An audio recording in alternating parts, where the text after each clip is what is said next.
Nii, jätkame matkasaatega. Maisematka poolel teel.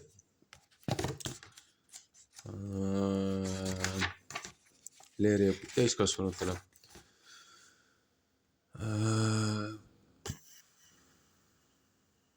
Palvest ja meie isa palvest sai eelmise lugemisega läbi.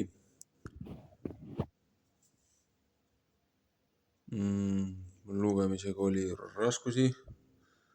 Vaata, et tuleks uuesti see teha. Silmad olid väsinud ja hästi palju kirvendas tekst ees. Pidevalt lugesin valesti. Ja pidin korrigeerima. Piiblist ja Jumala ilmutusest. See on siis 129 lehekülg. Peaks pihta hakkama see viimane siis nii-öelda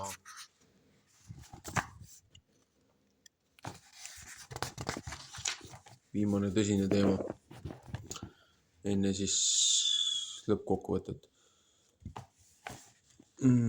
Esimene küsimus on, kuidas defineerida usku religioosses mõttes?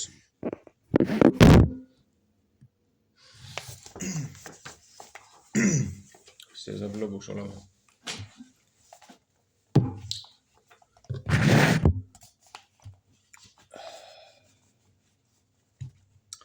Kuidas defineerida usku religioosses mõttes? Usku võib defineerida kui inimese alandlikku, leplikku ja koordineeruda püüdvat hoiakut selle suhtes, mis ta tunneb olevat mõistetamatu, saladusliku ja endast kõrgema ning võimsama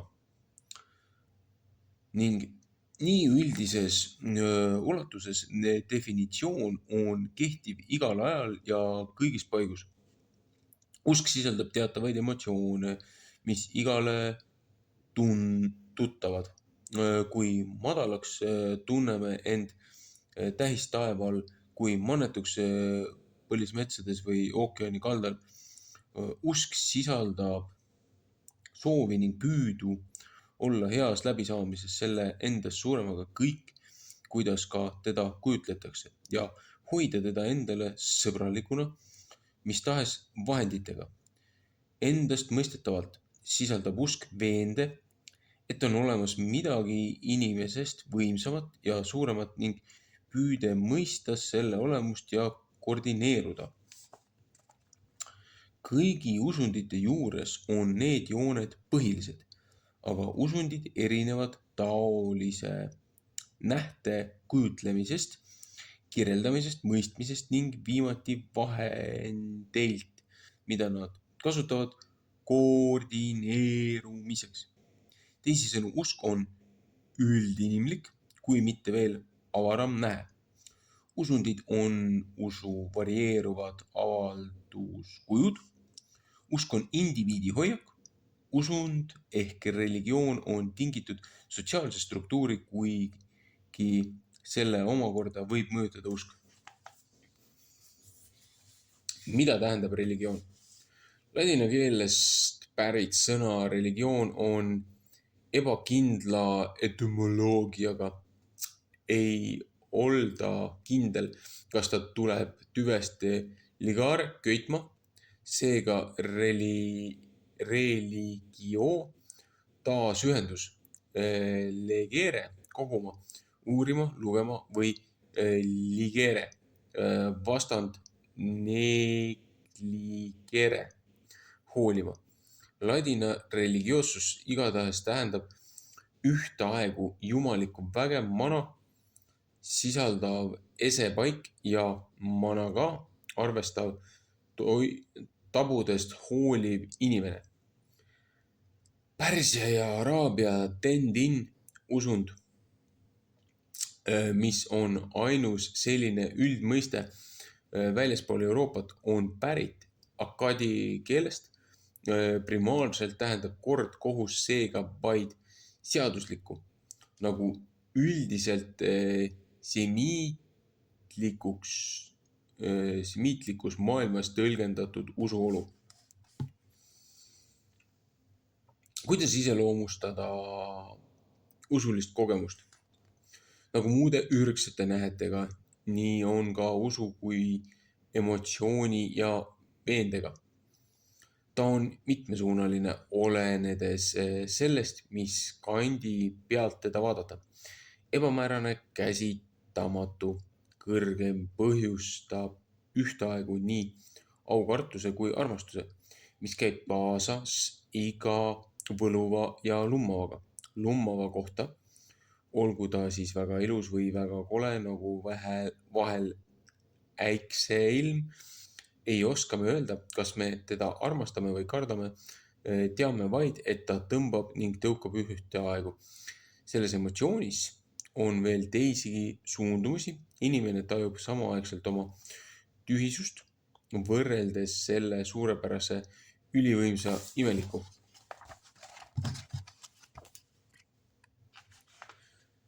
Temast nii väga erineva miskiga ja mingit ülevust, mida ta pärast saab endale seletada üksnes tühisuse tunde kartlikkuse mõjuga.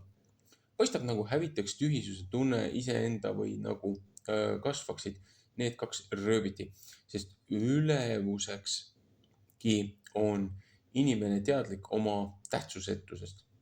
Talle endalegi võib tunduda imelik, et äärmine alandus ometi võrdub äärmise ülendusega. Põrmuks muutumine jumaluseks saamisega.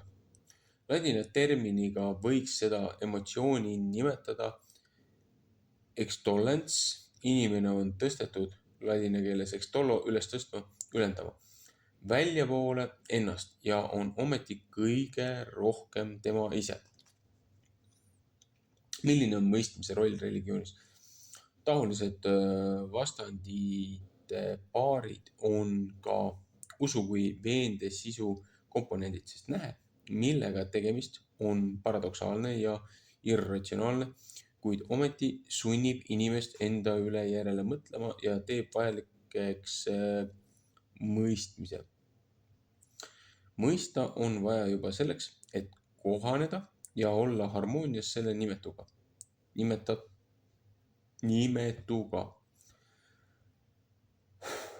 Paristikku on ka usuavalduse kohandumiskatsete, usundi toimingute vaateküljed. Iga taoline toiming on ühelt poolt olemasoleva harmoonia avaldus, koordinatsiooni deklareerimine ja samas on ta sihiks tolle sama harmoonia saavutamine ning suurendamine. Kõiki usulisi toiminguid võiks pidada ka enesekaitseks.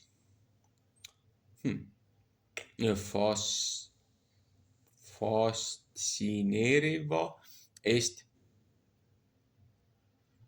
sest nii ilus kui ka kole mõjuvad mõlemad inimesele ühtviisi hävitavad. Kuid sama suure õigusega võib öelda, et mõlemas avaldub enda loovutamine. Kogu oma olemuse äraandmine tolle nimetu meelevalda. Mis on uskumine psüühilise hoiakuna? Võime öelda, et uskumine on teatav psüühiline hoiak, mis avaldub tegudes, mille taga on soov mõista kogetud kõike seda, mida juba oleme jõudnud mõista, mida me oleme oma arvates teame. Kuid meie teadmised on alati suhtelised.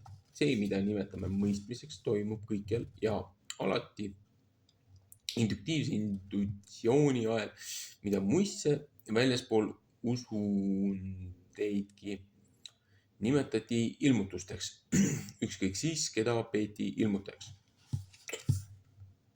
Milline on teoloogia suhe teiste maailma seletavate teadustega?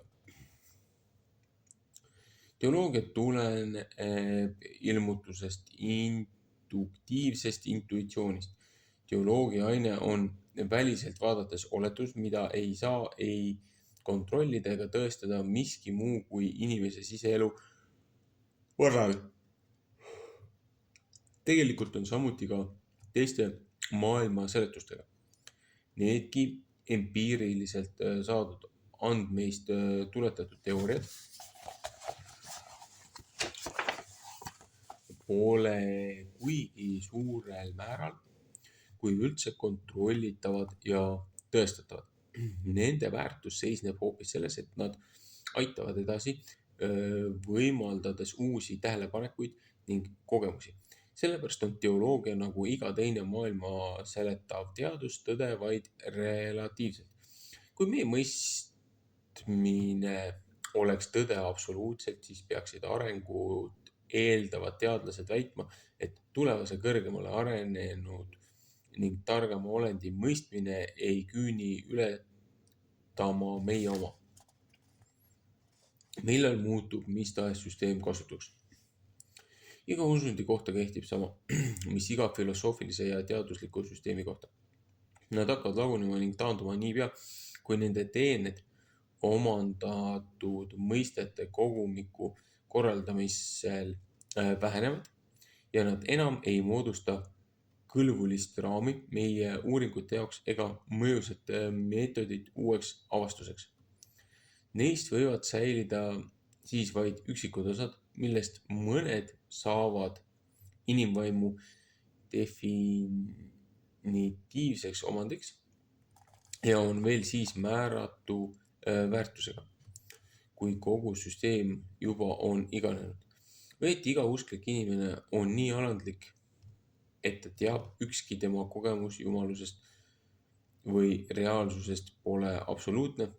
Jumalusest või reaalsusest pole absoluutne tõde juba sellepärast, et inimene ise on puudulik, ise võimetu ilmutusest võtma kõike, mis on selles. Kui ta mõtleb teisiti, siis ta on ülbe, kuid ülbe ei saa iial olla usklik.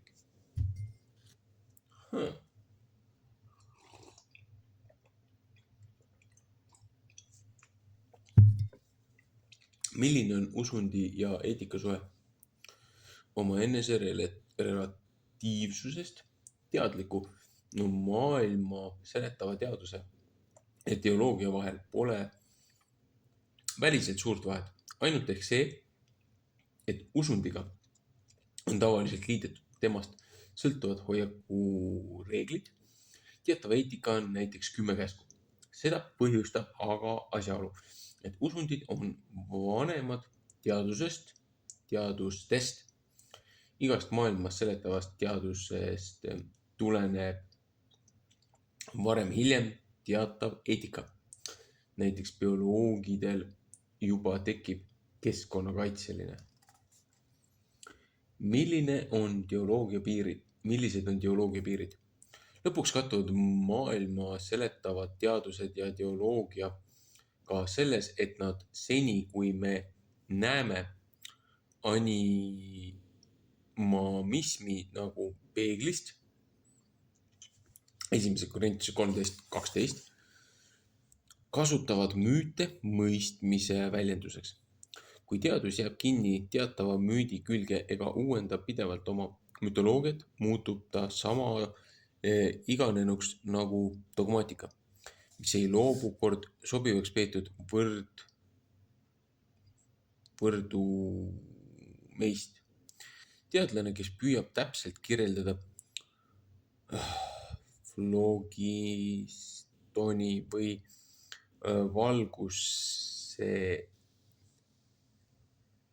valguseetrit ja teha need kõigile usutavaks, on sama naeruväärne kui teoloog,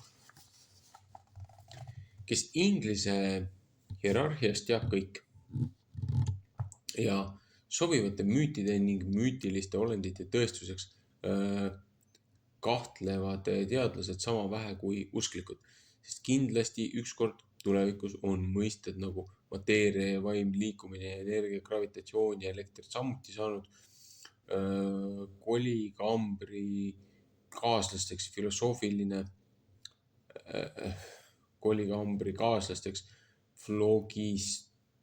flogistonile ja valguseetrile.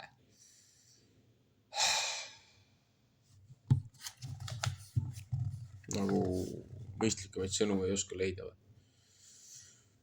Kunagi uskusid ju kõik flogistoni olemasolu, sest ta seletas suurepäraselt, miks keha kaal põlemisel kahaneb.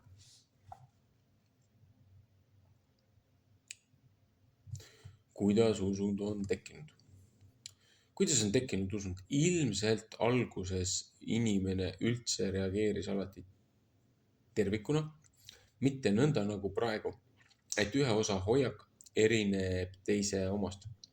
Ürgne hirm polnud kindlasti hirm meie mõttes ja reaktsioon polnud ei alistumine ega alistamine, vaid mõlemad korraga, ilma et inimene olekski taibanud seda bipolaarsust iseendas.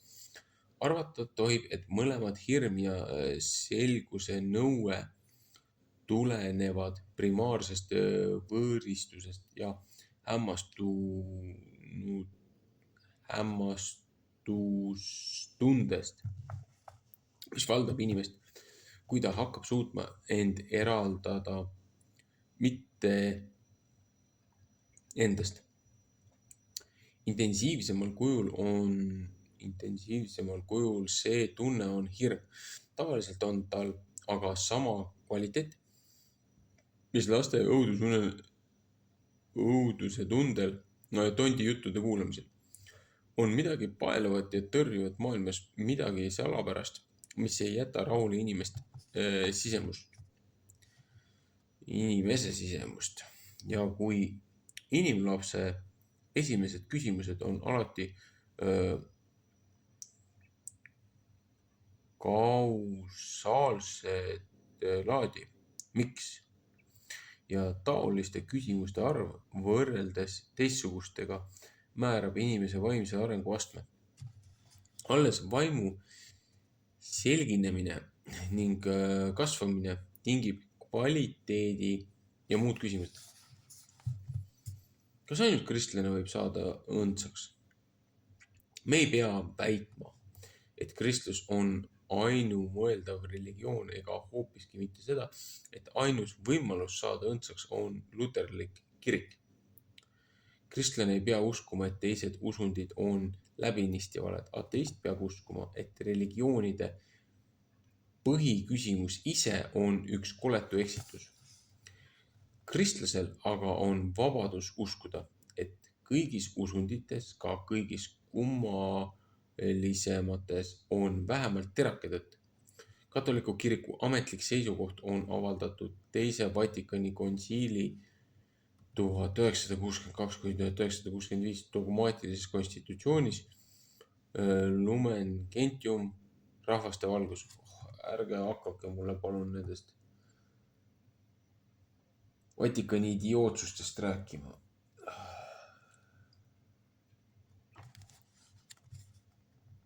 Muidugi rahval on vaja teada, seepärast et kui sa oled nõus Vatikan 1 ja Vatikan 2-ga, siis tekib tõsine küsimus. Kas sa oled nüüd katoliiklane või sa oled kristlane?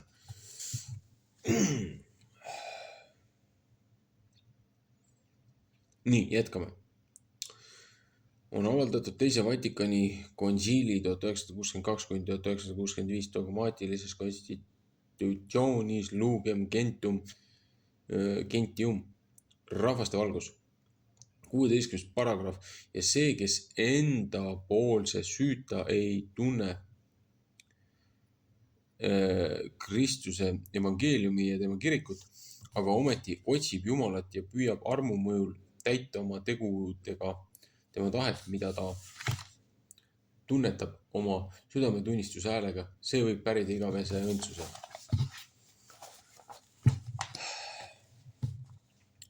Loomulikult tähendab kristlaseks olemine seisukohta, et seal, kus kristlus erineb teistest religioonidest, on kristlus tõele lähemal. Nagu matemaatikaski on igal tehtel õige vastus ja teised on valed, aga mõni vale vastus on õigele lähemal kui teine. Kes arvab, et 7 × 7 on 50, eksib, aga natukene vähem kui see, kes ühegi tehte vastuseks ei saa 10 suuremat arvu. Kuidas sõltub ilmutus inimese taipamise vastuvõtmise võimest? Ka selles, mida peetakse paganlikuks, võib olla õiget. Kui üldse kõnelda Jumala ilmutusest, siis on see saatnud inimest algusest peale. Kuid sellest saadakse osa ainult nii palju, kui suudetakse seda taibata. Teatavasti inimesed ei näe samas olukorras sugugi niisama palju ja neid samu asju, vaid see sõltub tähelepanu suunast. Mees, kes läheb metsa otsima loogapuud, ei tarvitse tunda söödavaid ja mürgiseid seeni. Kalurile ütlevad ilmamärgid midagi muud kui suvitajale. Kuidas Jumal saanuks ilmutada asju, mida keegi ei küsi? Jeesus ei saanud oma jüngritele anda kõike. Mul on teile veel palju öelda, aga teie ei suuda praegu seda taluda. Johannese 16:12. Kas ka usundis võib rääkida arengust?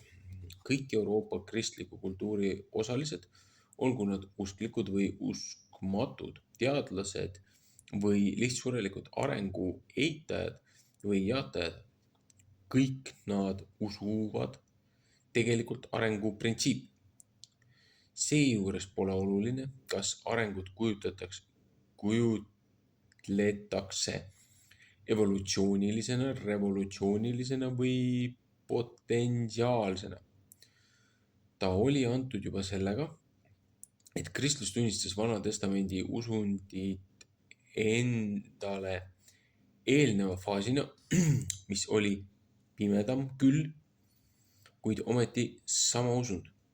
See puht teoloogiline eeldus rakendati viimaks kõigile elu avaldusile. Kust on välja kasvanud kristlus? Kristlus on kasvanud välja juutlusest. Hakkab pihta, säilitades sealse, kuid tõlgendades paljud asjad Kristuse ilmutuse valguses ümber. Kristlaste pühakirjast Piiblist moodustavad 3/4 juutidega ühised raamatud. Jällegi, kristlus ei tulnud välja juutlusest. Juutlus oli sekt, mis lahkus looja algsest õpetusest. Ja sellel ajal, kui Kristus tuli korda majja lööma ja piitsaga templist neid diviilikuid välja peksma, kes olid teinud looja pühast kohast turuplatsi. Seal olid igasugused õpetused ja kõrvalekalded ja vanemate traditsioonid üksteise peale lapatud niimoodi, et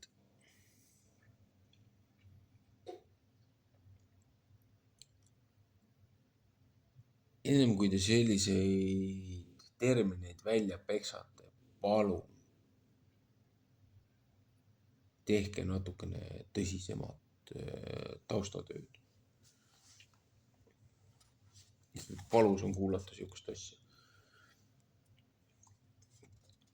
Mis on piibel?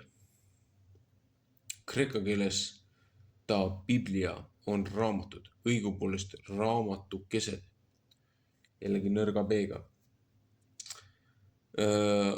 Ainus biblion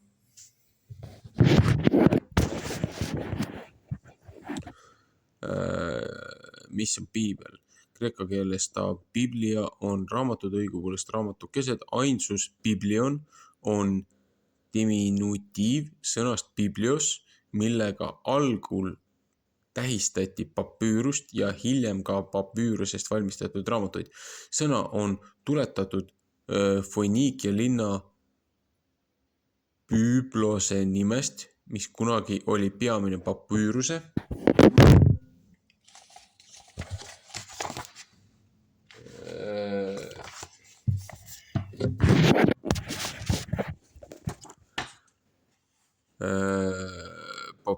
eksportija.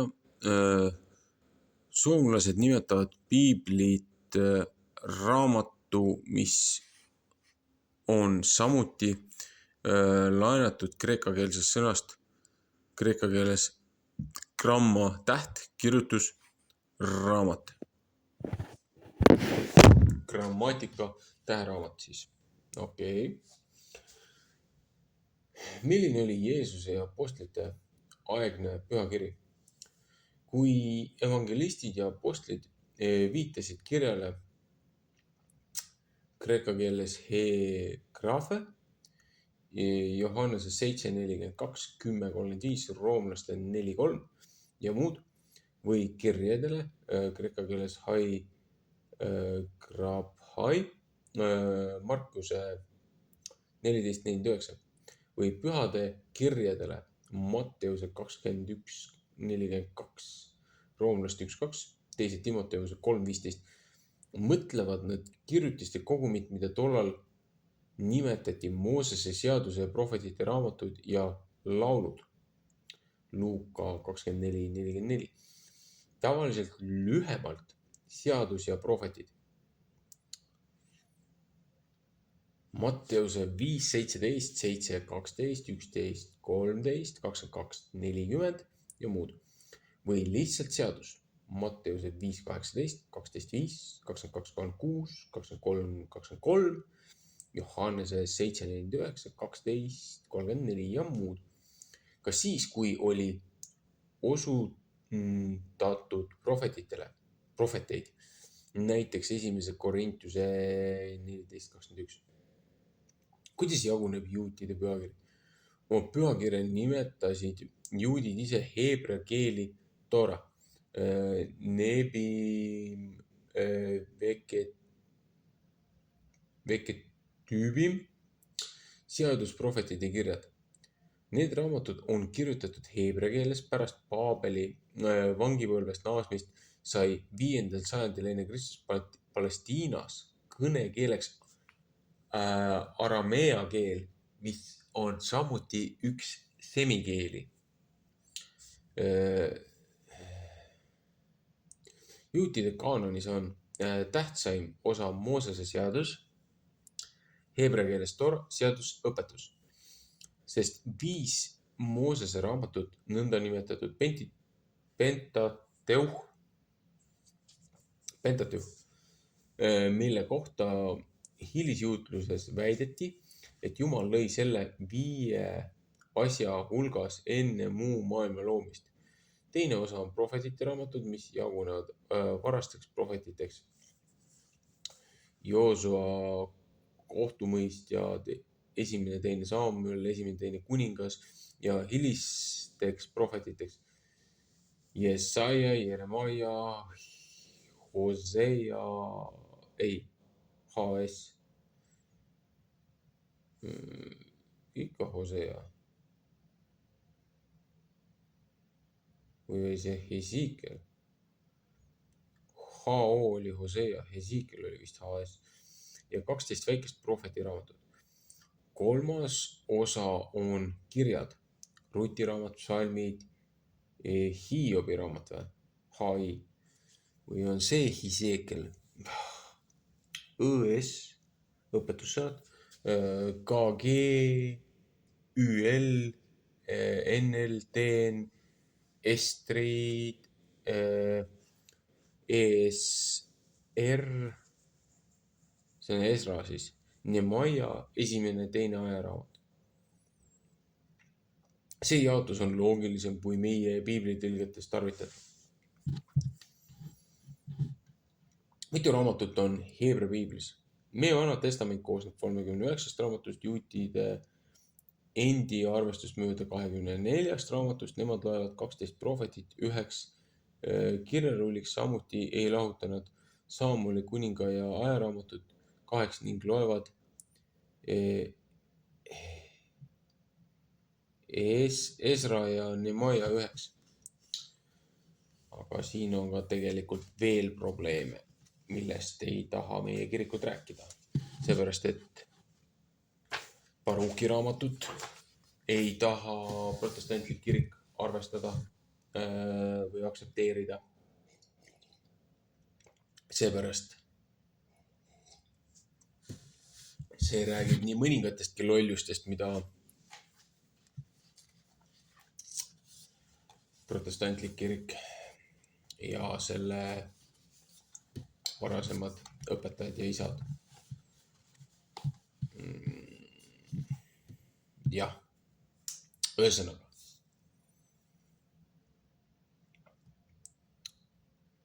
Vahekommentaarina.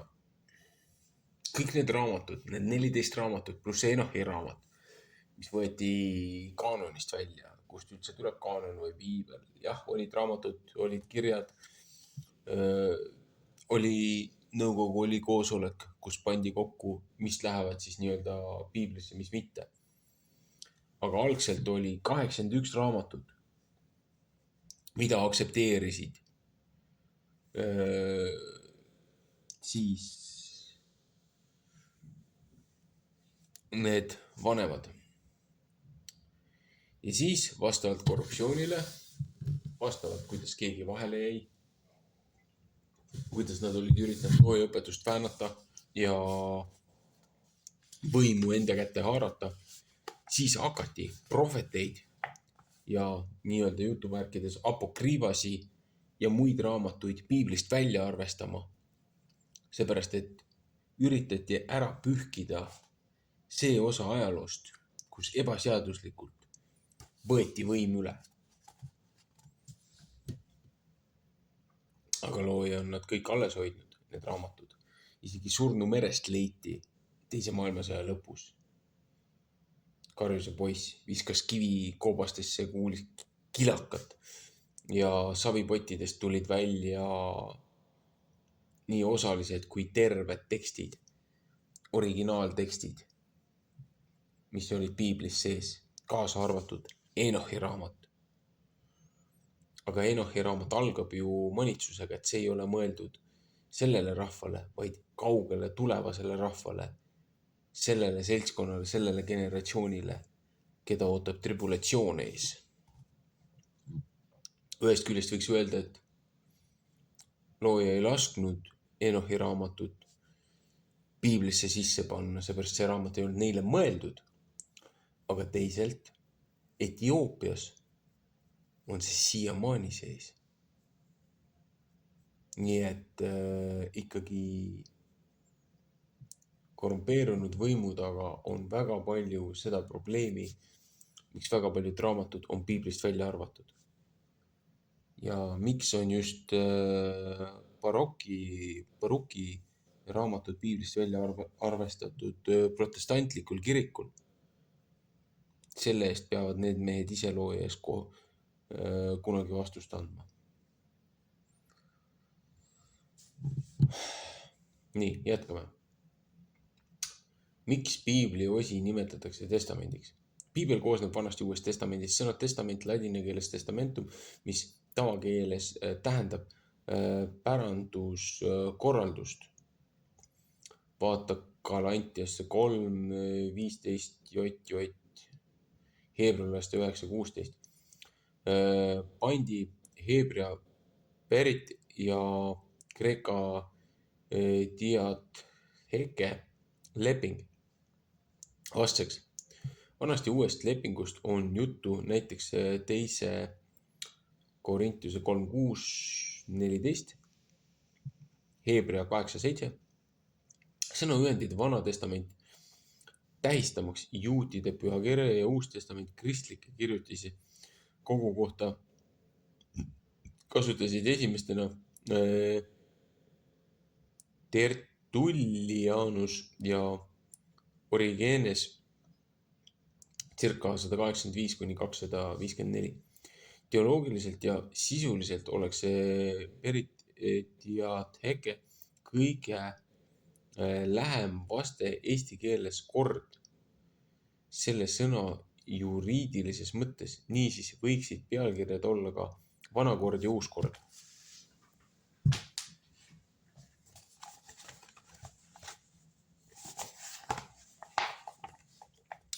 Kas juutide pühakiri esitab samasugust ilmutust, nagu seda tunnistatakse Kristuses? Vanas Testamendis on Jumala vägevusega ühenduses olevad iseloomujooned ja atribuudid säärased, mis juba Markioni ajast 2. sajandi keskpaiku peale on põhjustanud väite, et kristlik Jumal ja juutide Jumal pole samad. Tegu ei ole aga niivõrd Jumala ilmutuse erinevusega, kuivõrd sellega, kuidas seda kujutletakse, milline on vorm, milles kogetu vastu võetakse. Ja siin tuleb tunnistada, et tolleaegses olustikus ei saadudki teisiti. Niikaua kui inimesed ise arvasid, et vägi ja võim avaldub just karistuses, et õiglus ja kättemaksmine kattuvad, ei ole võimalustki kujutleda Jumalust teisiti. Millest koosneb Uus Testament? Uue Testamendi raamatud on kirjutatud lühikese ajavahemiku jooksul 1. sajandi keskpaiku ja lõpus ning nad erinevad võrdlemisi tuntavalt 2. sajandi alguse kirjutistest. Uus Testament koosneb 27 raamatust, 4 evangeeliumist, apostlite tegude raamatust, 21 kirjast,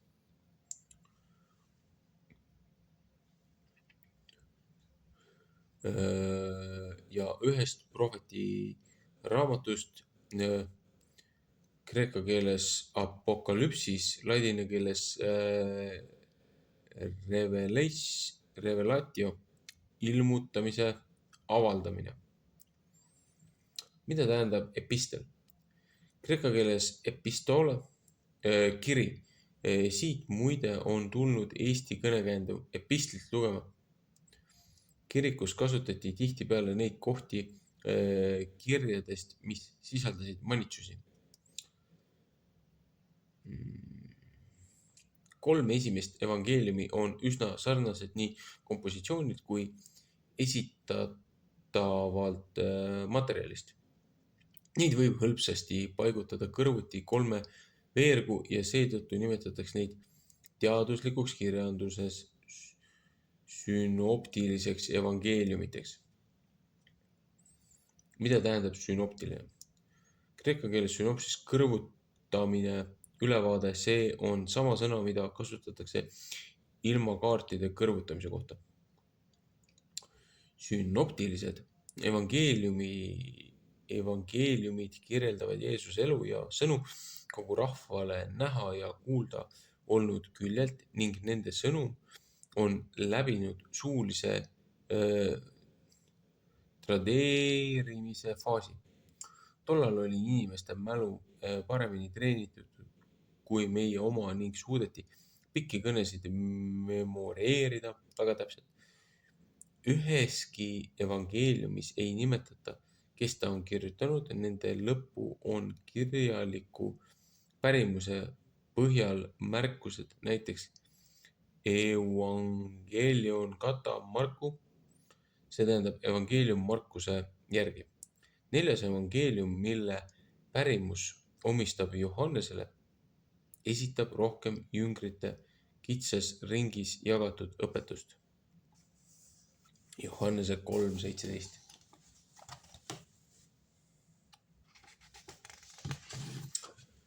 Ilmselt olid eri evangeeliumid alguses eri piirkondades tarvitusel ja edastasid mõnevõrra erinevaid traditsioone ning rõhuasetusi. Johannese evangeelium oli ilmselt kasutusel Egiptuses, sest sealt on leitud palju papüüruse tükke tema osadega. vanimad aastas 120. Millest räägitakse Apostlite tegude raamatus? Apostlite tegude raamatus kirjeldab ristiusu levimist Jeruusalemma Antiookiani ja edasi kuni tolleaegse maailma pealinna Roomani. Raamatu teine pool on pühendatud Apostel Pauluse missioonimatkade kirjeldamisele. Kes on Paulus? Kes oli Paulus? Paulus, juudi nimega Saul, oli endine variser, pärit Tarosest, Apostlite 9.11, 21, 39, 22, 3, kes oli saanud korraliku rabiiniliku heebrea keeles rabi ehk siis õpetaja, meister, hariduse Jeruusalemmas ühe tolleaegse tuntuma rabi Gamalieli esimeste apostlite 5.34-39 jalgade ees, apostlite teod 22.3. Nii nagu rabide puhul tavaks teenis ta igapäevast leiba mingi käsitööga. Paulus oli ametilt telgiriiete kudu. Okei, siin te panete täiesti puusse. Paulus ei teinud mingeid telke. Paulus tegi tasleid ehk siis neid nöörikesi ja ta ei teinud mingisuguseid käterätikuid, nagu mõned tõlgivad. Paulus tegi neid samuseid neid nöörijupikesi, mis käivad riidenurkadesse. Neid, mida Moosese esimestes raamatutes, seaduste raamatus, Levitikuses äkki, see on siis Moosese 3. raamat, kus öeldi, et kui te tahate midagi endaga loovest kaasas kanda, siis pange oma riiete nelja nurka siis valge nöörikene, et seal võib olla ka sinist. Jällegi, täiesti mööda tõlgitud. Teel Damaskusesse toimus ta elus suurpööre, Apostlite teod 1-9, 22-4-16, 26, 9-17. Temast sai kõige tulemusrikkam apostel pagana missionis, mida sisaldavad Uue Testamendi kirjad. Uue Testamendi 21 kirja jagunevad nõnda: 2x7 Pauluse kirja konkreetsetele kogudustele ning 7 teiste autoriteetsete isikute kogudustele saadetud ringkirja. Tänapäeval pannakse nende hulka ka kiri heebrealastele, mis ei saa pärineda Pauluselt. Kuule, ära aja nii lolli juttu. Paulus on oma kirjad osalt ise kirjutanud, osalt dikteerinud. Kiri roomlastele 16.22, Galatiase 6.11, pastoraalkirjades, ladina keeles pastoraalis karjase, hingekarjastele saadetud kirjad, see tähendab 1. Timoteus, 2. Timoteus, Tiitus, kus sõnavara erineb mõnevõrra Pauluse muudest kirjadest. On võimalik, et kirjapanija oli vabamalt sõnastanud vangis viibiva apostli mõtteid. Enamik Pauluse kirju on kasuaalsed, sest kirjutatud konkreetsetel asjaoludel ja kindlatele kogudustele. Näiteks 1. Korintus on suures osas vastus korintlaste saadud kirjale, mis ei ole säilinud. Kusjuures küsimus on käsitletud punkthaaval 6.12, 7.1, 8.1 ja nii edasi. Pistelisus on iseloomulik kogu Uue Testamendile, mis ei tahagi olla mingi süstemaatiline kristliku õpetuse, ammugi siis eetika esitus, vaid nende tunnistuse jäädvustamine, kes olid kogenud vabanemist senisest ahelatest. Pauluse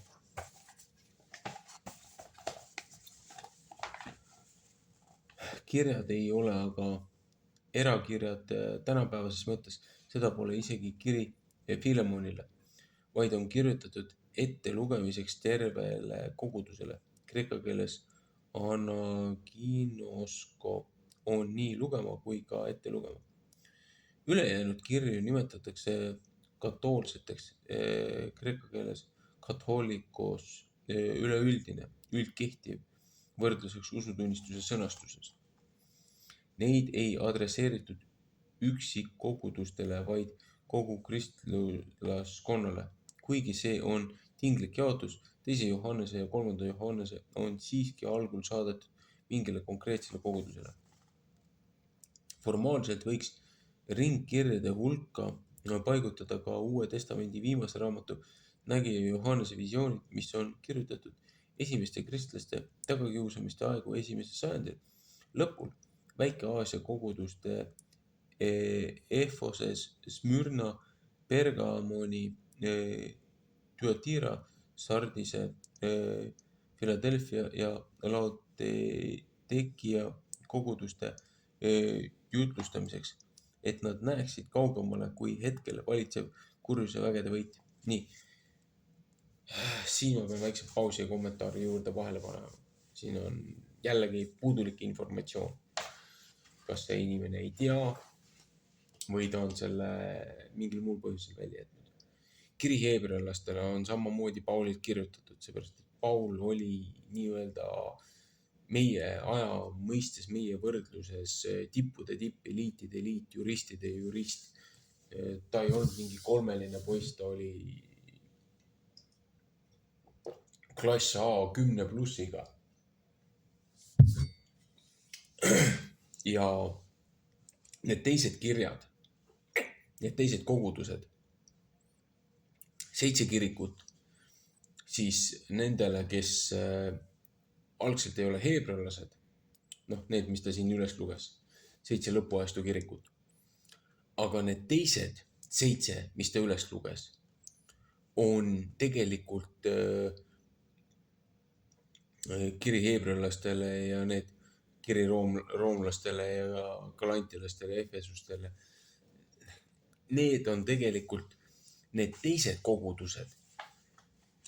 Et kogu Pauli kirjade loend ongi tegelikult ekleisiatele ehk siis kogumistele, nii-öelda jutumärkides kirikutele, erinevatele kirikutele, nii heebrea omadele kui ka siis nendele konvertidele. Ja kiri heebrealastele on ju spetsiifiliselt sellepärast eraldi veel välja toodud, mida ei taheta lugeda kui Pauluse kirjadeks. Seepärast, et konkreetselt Paul, ta ei räägi siin iseenda õpetusele risti vastu.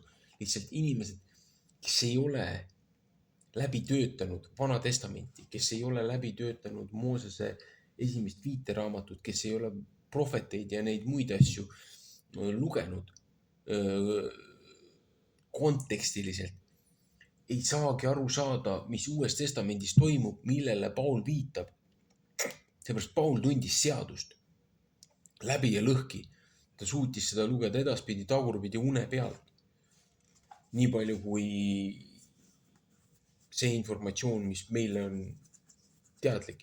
Ja Paul 3 aastat peale seda, kui ta käis kristlasid taga kiusamas, kui Kristus ennast ilmutas talle ja kui Kristus saatis teise apostli jüngri, kas oli Barnabas või, et tal kaet silmade eest ära võetakse, et ta uuesti nägijaks saaks.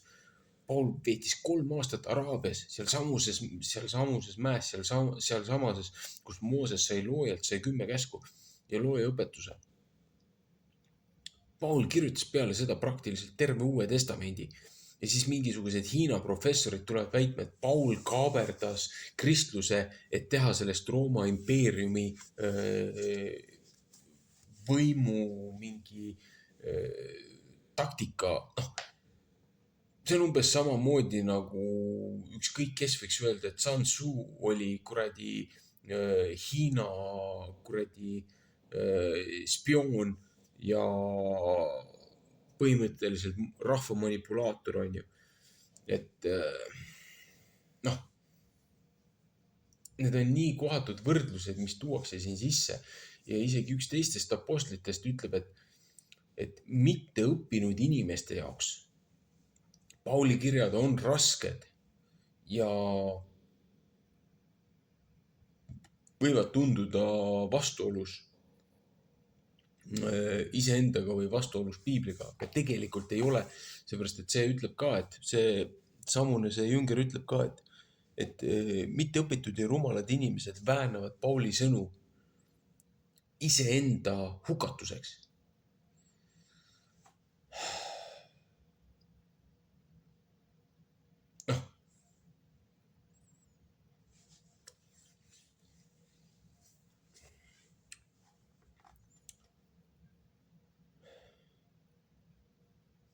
Ühesõnaga, jätkame.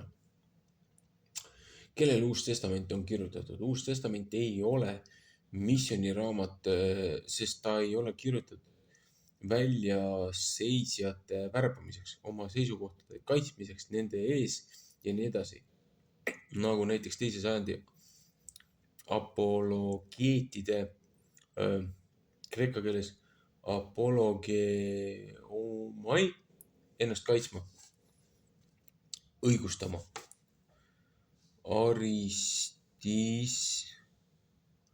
Aristidese, Justiniuse ja teiste kirjutised.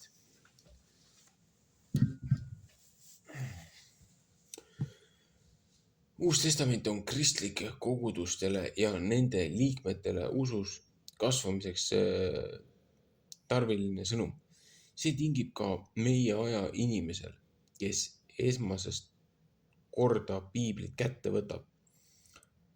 Ei ole suurt lootust kohe maid taibata loetelu tähendusest, vaata Apostlite teod 8.30. Mõistmine toimub ikkagi elava kokkupuutumise varal teiste kristlaste koguduse kuulutuse jutlusabil, ühesõnaga osaduses, kiri heebrealastele 10.35. Pühakiri ei ole mingi omaette elu elav nähtus, vaid Jumala sõnum Jeesuse järel käijatele. Ja see tähendab, et paljud saab mõista alles teel asudes. Kuidas kristlus levis? Kristlus levis vaatamata juutide ja Rooma riigivõimu vastuseisule paarikümne aastaga kogu tolleaegse kultuurimaailmas. Pärimuse järgi jõudis apostel Toomas Lääne-Indiasse kuningas Kundapropuse valitsuse circa 20–50 peale Kristust riiki. Kristuse leviku aluseks olid 2 tegurit. Esiteks, kuulutajad olid veendunud, et neil on kõigile teada häid ja rõõmsaid sõnumeid. Kreeka keeles evangelion. Ja teiseks, kuulutajad vajasid seda ja olid veendunud, et nad selle saavad. Kuulutuse tuumaks oli lunastus kehtivast maailmast ehk maailmakorrast. Mida tähendab kosmose kaos? Kreeka keeles kosmos on algselt korrastatu. Sealt tuleb kõigele tuttav kosmeetika, sest enda korda ehk ilusaks tegemine. Kosmos on korrastatud maailm vastandina kaosele. Taas laensõna kreeka keelest kaos on kaos. Virvar heebrea keeles tohu bohu. Sealt muudessegi keeltesse laenatud. Kuid Uues Testamendis on tal puhuti selgelt negatiivne tähendus. Mida tõi Jeesuse tulek tolleaegsesse maailma?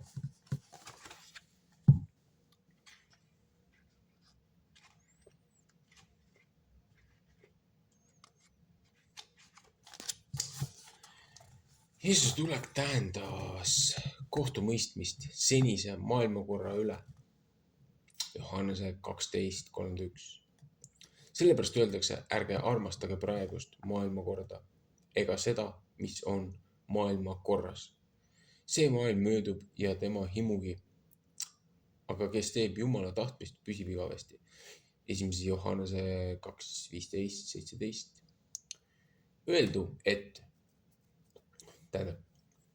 Öeldu ei tähendanud otseselt vabanemist Rooma bürokraatia ja sõjaväe ekspluateerimisest, vaid pigem vabanemist elulaadist, mõtteviisist, mida paljude sajandite kestel oldi õpitud pidama ainuvõimalikuks ja seega ainuõigeks. Juutidel tähendas see vabanemist aina detailsemaks arendatud käskude ja seaduste kogust, kreeklasile ja roomlasile, kes oma seadusi ei pidanud jumalusest saadute tõlgenduseks. Vabanemist üldtunnustatud ja tarkuseks peetud 1. Korintiuse 1:18-21 ja muud elukäsitluse ja vulgaarfilosoofia dogmadest. Kristluse rõõmuli kuulutus, et kõik see on rumalus. Painajad, teemonid, keda inimene ei tarvitse enam kummardada ega neile ohverdada oma eluaega ega jõudu. 1. Peetruse 4:3, Tiituse 3:3 ja muud. Kõik see on vanast maailmast, mille eksistentsi kristlane ei eita, kuid ei tarvitse uskuda selle paratamatult igavest kehtivust. Kõik see on aegunud nagu arvutamine Rooma numbritega või orjapidamine. Nad on küll olemas, kuid nad pole ainuõiged ega saa iial enam ainuõigeks. Kas piibel on igale lugejale hõlpsalt mõistetav? Vahel on väidetud, et piibel on selline sõnum, mis ei vaja vahendajaid, vaid räägib igaühele otse. See on õige vaid osaliselt. Me tohime ja peamegi ise lugema oma kodupiiblit, mis praegu on ka Eestis igale hõlpsalt kätte saada. Kuid piibel ei ole kerge lektüür. Üheks probleemiks, mis jääb, on see, et tavaline piiblilugeja peab piirduma tõlkega,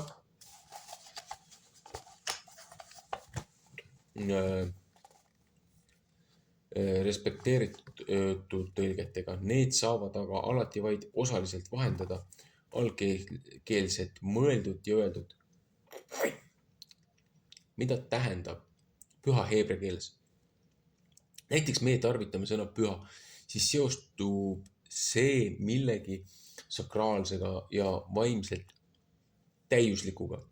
Heebrea keeles kadosh seda ei tähendanud verbi algne tähendus oli eraldama, kõrvale panema ja puhuti võiks tõlkida eraldine, isepäinis. Jeruusalemma templi kõige püham paik oli kõige eraldatum, kõige erilisem. Kui 2. Moosese 19:5 loeme, et Jumal valib välja Iisraeli, teeb nad minu omaks kõigi rahvaste seast ja pühaks rahvaks, siis on teine esimese kordus. Neist saab eraldatud teistest erinev rahvas, omaette kogukond. Semantikas kasutatakse sellistel puhkudel mõistet lingvistiline väli, heebrea keeles kadosh ja meie püha, samuti, kas see on siis SKS saksa keeles heiling, inglise keeles holy, ei kuulu ühte ja samasse välja. Ühte ja samasse semantilisse klassifikatsiooni kategooriasse, sest üks tähistab füüsilist eraldatust, lahutatust, teine aga on teoloogiline termin, millega kaasneb sügav vaimulik tähendus. Aja ja kultuuri distants, iidamaise pildikeele ning sümbolite rohke kasutamine teeb kirjatu mõttest arusaamise õppinud teoloogile vahel tõeliseks probleemiks. Nendes on mõndagi rasket mõistetavat, mida õppimata ja jalgealusteta inimesed väänavad hukatuseks iseendale. 2. Peetruse 3:16. Sellepärast hoiatatakse. Seda ma just enne ütlesin. Seda taibake esmalt, et ükski prohveti ennustus pühakirjas ei ole omapäi seletatud.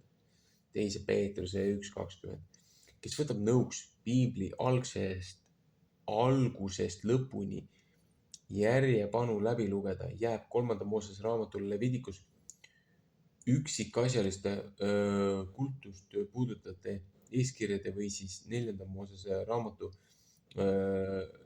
ladina keeles numeri lõputute genealoogiate taha toppama.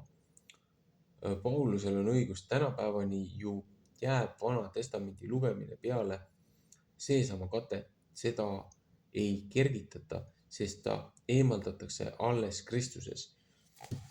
2. Korintuse 3.15. Jällegi kontekstist välja rebitud.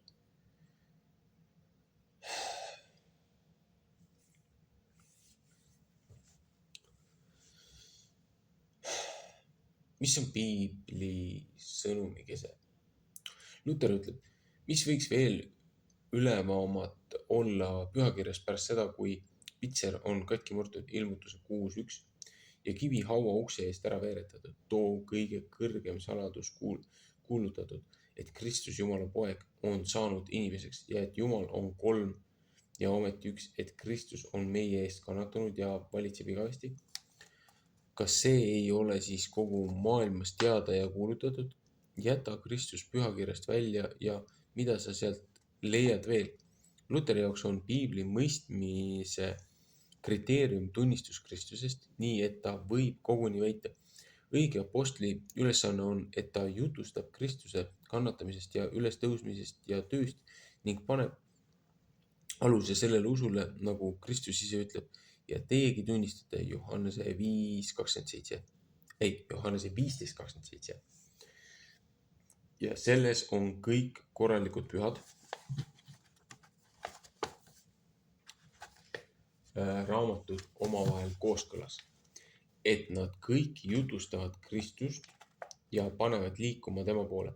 See ongi õige proovikivi iga raamatu üle otsustamiseks, kui vaadata, kas ta paneb liikuma Kristuse poole või ei, seda enam, et kogu pühakiri osutub Kristusele. Kiri roomlastele 3.22. Ning Paulus ei taha teada kedagi muud peale Kristuse. 1. Kristuse 2.22 või 1. Korintuse 2.2. Mis ei õpeta Kristust? See ei ole apostellik. Kui seda ka Peetrus või Paulus õpetaksid. Seevastu, mis Kristust jutlustab, see on apostellik. Kui seda ka Juudas, Hannas, Pilatus või Herodes teeksid. Luther läheb oma kristotsentrilisuses kaugemale kui enamik ajaloolisi kriitiliselt piibli lugejatest. Milline on Vana ja Uue Testamendi suhe? Vana Testamendi kohta ütleb Luther, siin sa leiad mähkmed ja sõime, milles lamab Kristus, mille juurde karjasedki juhatasid.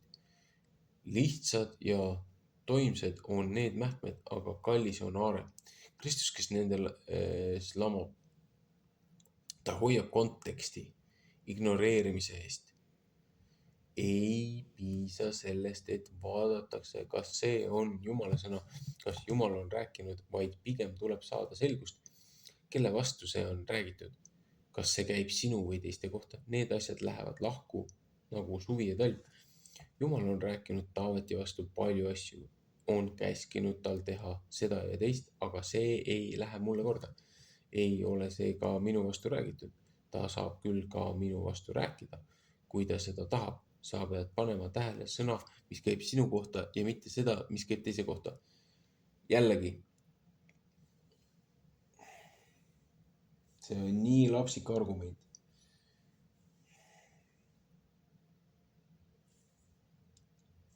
Jah, see, mis käib Taaveti kohta, on öeldud Taavetile, aga kõik see on õpetuseks tulevastele generatsioonidele.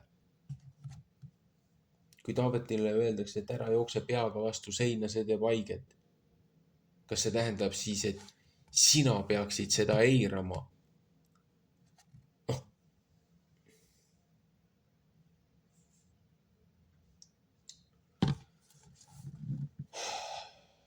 Kuidas tuleks lugeda piiblit?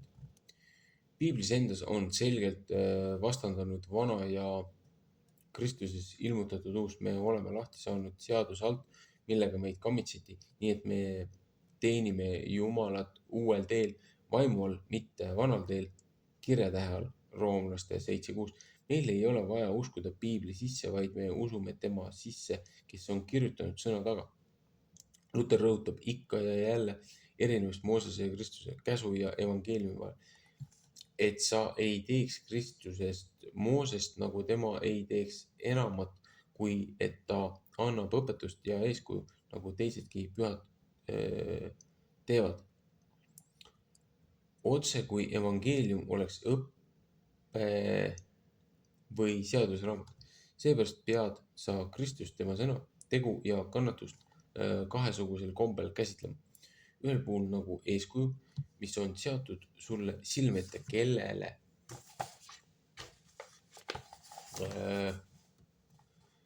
sa pead järgnema ja tegema samuti, nagu 1. Peetruse 2.21 ütleb. Kristus on teie ees kannatanud, jättes teile eeskuju, et te käiksite tema jälgedes. Nii nagu sa näed teda palvetavat, nõnda pead ka sina toimima. Aga see on kõige tühisem osa evangeeliumist.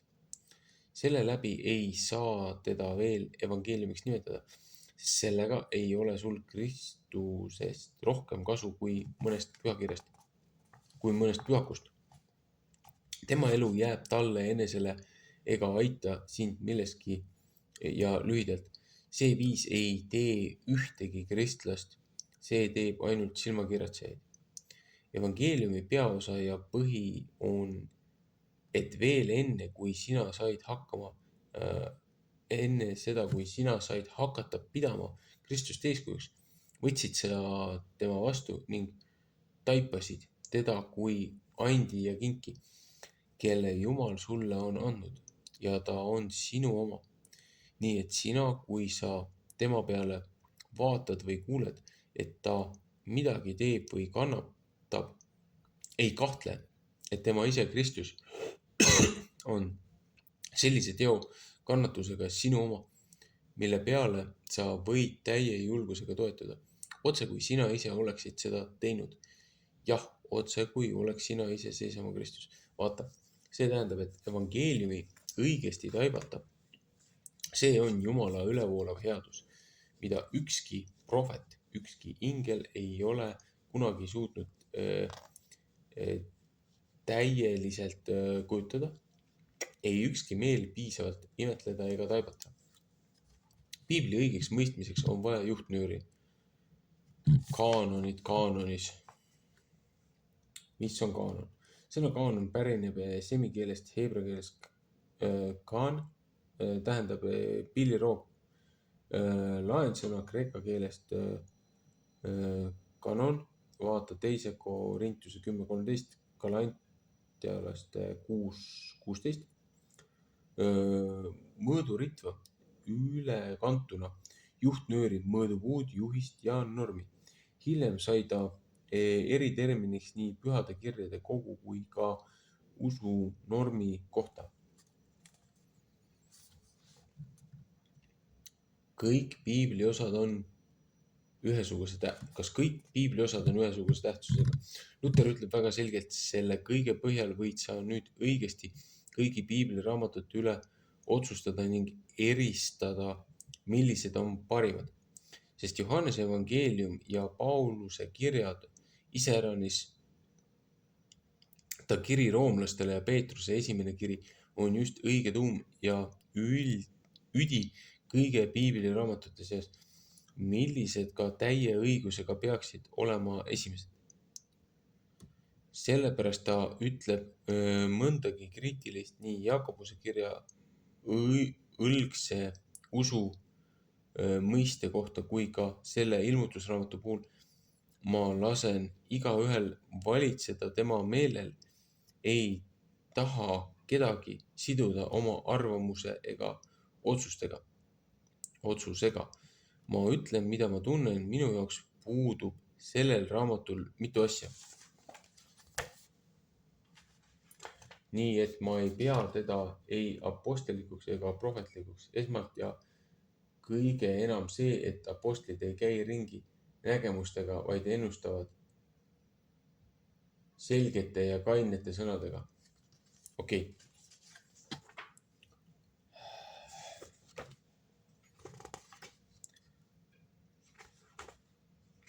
Ma ei saa siit lihtsalt niimoodi tuimalt üle lugeda. Vaata, siin ongi see probleem, miks juba barokiraamatut ja selliseid asju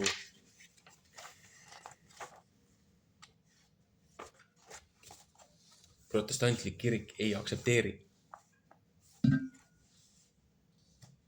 Seepärast, et Martin Luther, selle reformatsiooni aeg,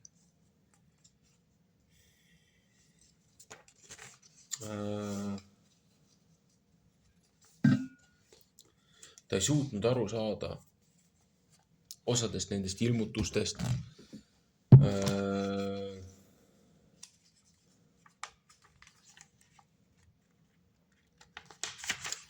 ja nendest nägemustest.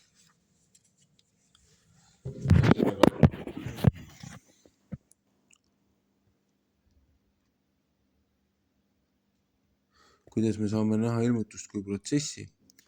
Sellega ma jätkan järgmine kord. Seda osa ei ole küll palju lugeda, aga lihtsalt siin on nii palju sisutihedat teksti ja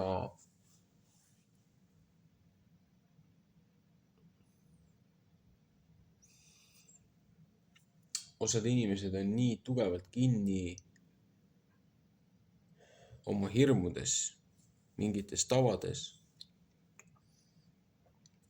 Ja siis kuna nemad ei mõista või neile ei ole looja andnud seda aru saama teatud osade kohta, siis neid hakati kõrvale heitma kui piiblist, kui piibli komponente. Ja tänu sellele, et hakati välja jätma teatud siis looja poolt antud prohvetlikke tuleviku nägemusi, nagu Vanas Testamendis anti nägijatele prohvetitele. Tänu sellele, et hakati hülgama teatud raamatuid. Tänapäeva kristlased, tänapäeva siis see generatsioon, kes püüab loojat leida, aru saada, miks see maailm on selline, nagu ta on. Miks me oleme jõudnud siia, kus me oleme jõudnud. Sellepärast, et see kirjade ja tekstide kogum, mis on jäetud meile õpetuseks, juhtnööriks ja manitsuseks,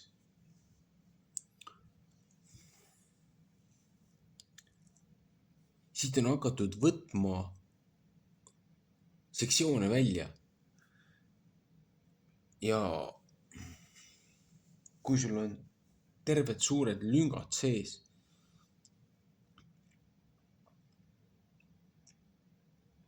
siis väga raske on aru saada, millest üldse räägitakse või veel vähem, mis on tulemas. Ja siis mõeldakse igasuguseid teooriaid välja lõpuaegade kohta ja muude asjade kohta.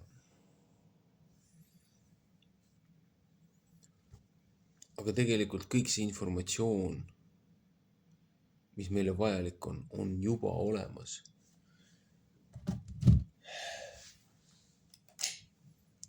Lihtsalt kõigile ei ole seda antud.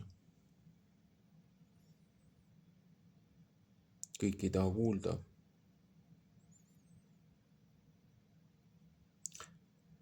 Samas ju siis ei olnud ka nende aeg. Pole midagi teha. jätkame teinekord. Natukene on seda osa lugeda ja siis on lõpusõna. Ja siis väga suure tõenäosusega piibli kõrvalt ma võtan ühe teise raamatu ka veel käsile. Et hakkan kõrvutama siis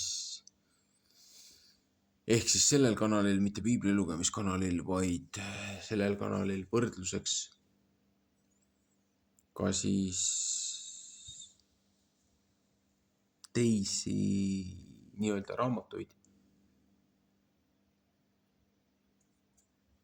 mis väidavad olema autoritaarsed, et kuidas piiblit lugeda ja mida sealt lugeda ja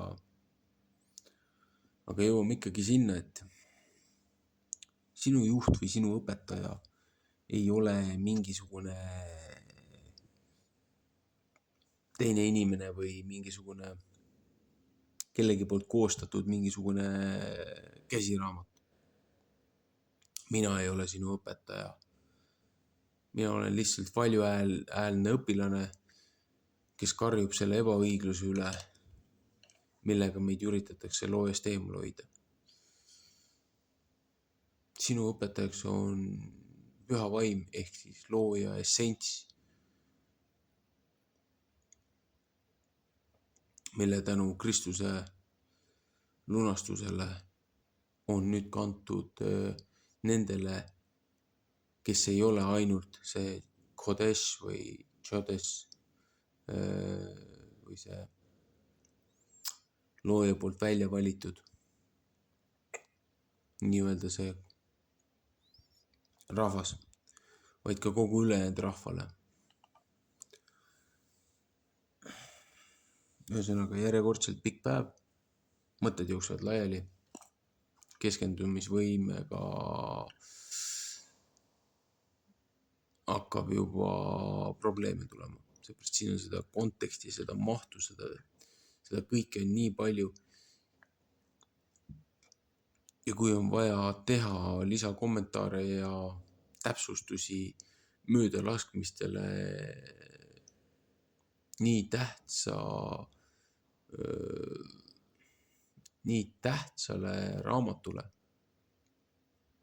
mis siis nagu määrab selle, kas inimesed hakkavad üldse edasi piiblit lugema või loojat otsima, et kui Leeri õpikus tehakse nii suuri möödalaskmisi mõningates kohtades ja seal samas teise koha peal paremini enam seletada ei saa, siis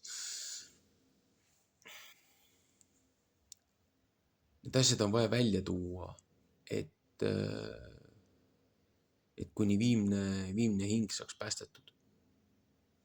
See on selle asja mõte. Mitte lihtsalt raiuda mingit suvalist dogmat või ma ei tea mida, vaid kogu gospeli eesmärk on, et kõik saaksid päästetud. Kuni viimne kui üks.